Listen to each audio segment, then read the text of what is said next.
Hi, my story is definitely going to impress you. Press like, subscribe to the channel, and get ready to listen. I'm Grace. Recently, something terrible happened. My dad died. I really loved him. He was raising me alone, so I had to move in with the only relatives I had left. My dad's brother Lucas and his family. I'd never met them before. I wasn't good with people, so I was very nervous. Grace, this is my wife Amanda, and our daughter Molly. Hi! It was obvious from the look on Amanda's face that she was not happy about my presence in her house. However, Molly clearly wasn't bothered by it, and we hit it off. That evening, we sat in our room and chatted. My cousin did most of the talking, but I also tried to be more open. Have you seen how upset Amanda looked? It seems your mom doesn't want me here. Why do you call her by her first name? Well, Amanda is Dad's second wife. She's nasty, isn't she? My real mom died a long time ago. I get what you're feeling right now. Thank you.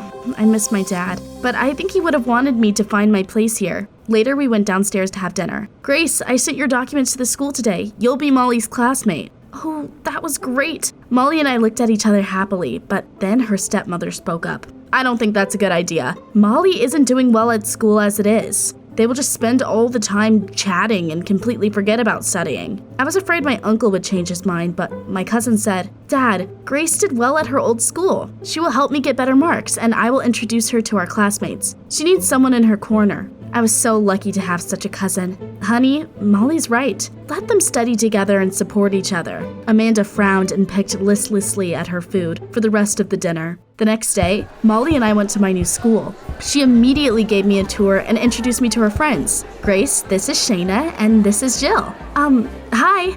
I was terribly shy, but the girls didn't mind it and started chatting. I really liked them. It turned out that they were very popular at school. However, there was no one cooler than Molly. I immediately realized that my cousin was the one in charge. No wonder. She was very cool and smart. Long story short, my first day went well. And after classes, my new friends and I went for a walk. For the first time since my dad's death several months ago, I felt happy. I told Molly about it in the evening. I'd love to be as cool as you and your friends. Don't worry, Grace. Everything will be fine. She was right. We went to school together and laughed a lot. Thanks to the girls and Molly, I became more confident. One day as we walked, Molly suggested we play Truth or Dare. I was a little surprised because people usually played it at parties but agreed. I put a ring my dad had given me into Jill's baseball cap. Shayna started the game. What should she do? It was Jill's turn to come up with a dare. Molly had to sit next to some old guy on a bench and pretend she was reading his newspaper. We couldn't stop laughing. Then, Molly came up with a dare for me. What should she do? Steal a bracelet from a jewelry store.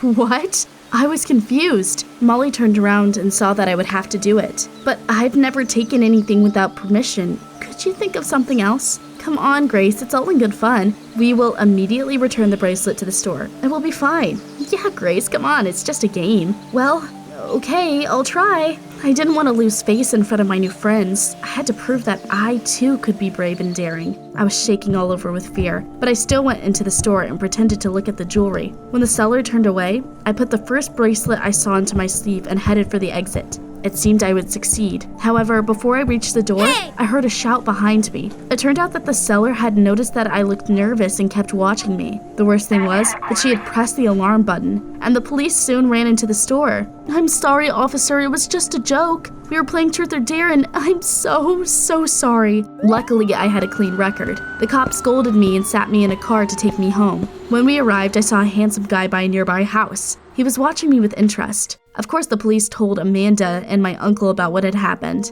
I was in for a world of trouble. Grace, I thought you were a modest, decent girl. I never expected you to do something like this. Go into the room and think about your behavior. All right, Uncle, it won't happen again. I decided not to say that it was all my cousin's idea, so I just listened to my uncle in silence and went upstairs. I found Molly in my bedroom. To my surprise, she was beaming. Wow, sis, you're so cool. Even I never got a ride home in a police car. Thanks, Molly. That was fun. I pretended that what had happened hadn't bothered me at all. By the way, who is that guy that lives a few doors down from us?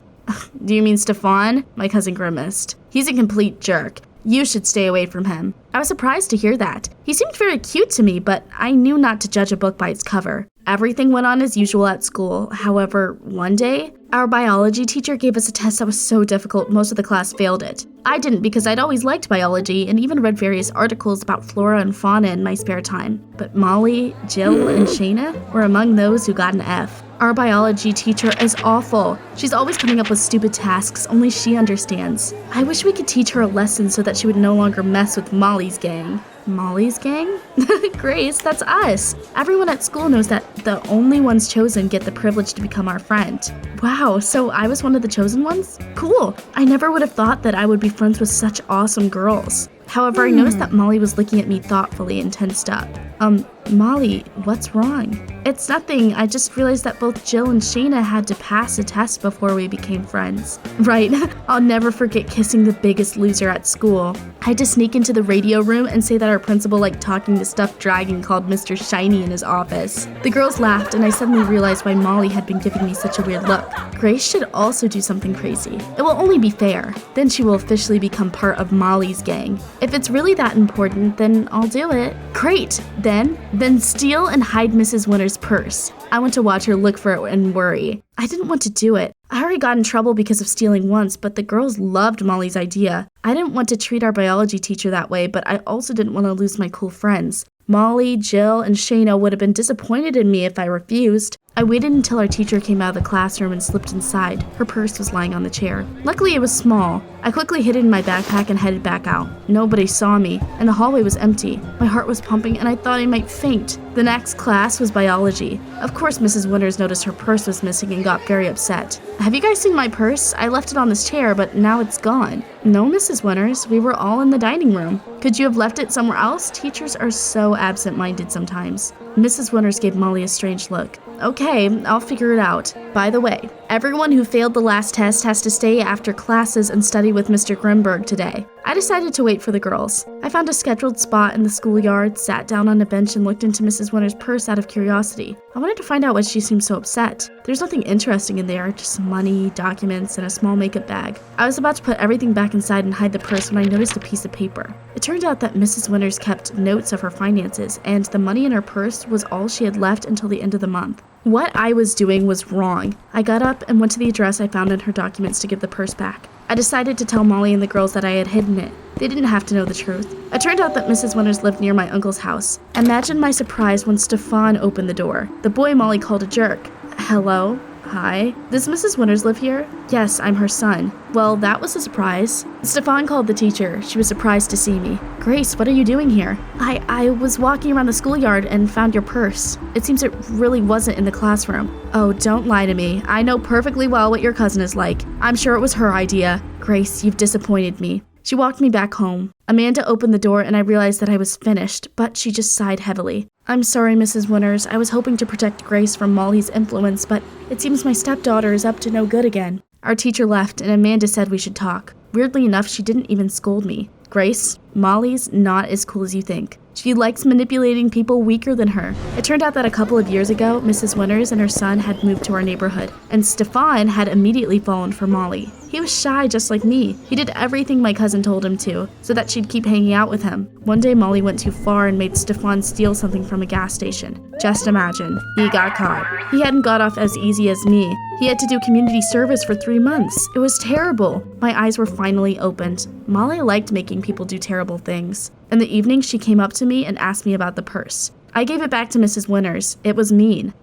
I thought you were cool, but you're just a weakling. She slammed the door and left. Molly's gang started bullying me the very next day. I wasn't expecting my friends to do that. And then one of the girls in our class realized her brand new phone was missing. Our history teacher and principal, Mr. McKinley, wanted to call the police, but Molly stopped him. She probably just dropped it somewhere. Let's call her and listen. What if it isn't far? The principal agrees. We heard our classmate's ringtone, and it was coming from my bag. I hadn't stolen her phone. But, of course, it was all Molly's doing. Grace, you should be ashamed of yourself. Mr. McKinley, I didn't do it. Tell that to the police. The classroom door suddenly opened and Mrs. Winters walked in. I'm sorry, Mr. McKinley, but I think I know what happened. It really wasn't Grace's fault. Everyone stared at our teacher, and she said that she'd walked by our classroom before the lesson and seen Molly pull her classmate's phone out of one bag and hide it in another one. No, that's a lie. My cousin's just jealous of me, and you still think I'm to blame for what happened to your thief of a son. I'd had enough. I forgot about my shyness, got up from my seat and told everyone the truth about Molly. Setting up other people was mean,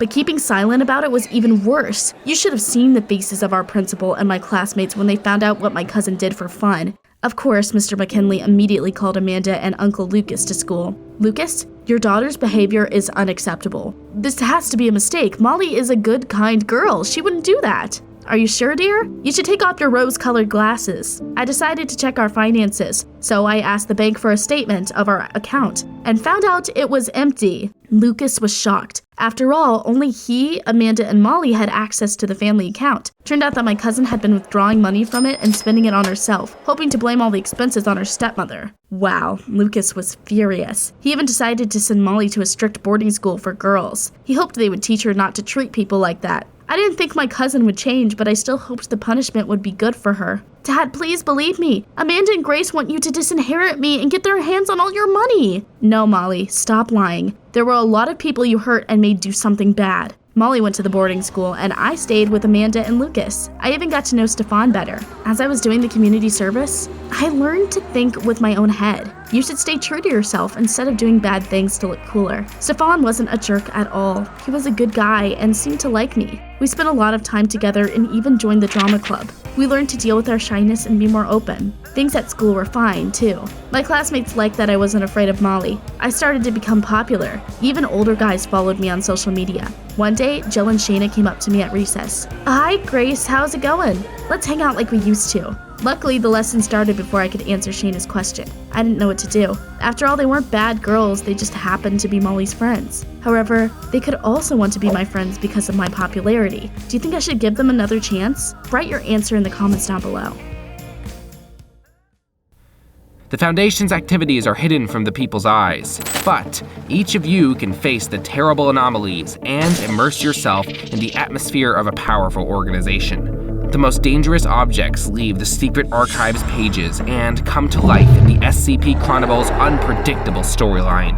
And for the most desperate individuals who venture to dig into the secret protocols, we always have a portion of amnestics.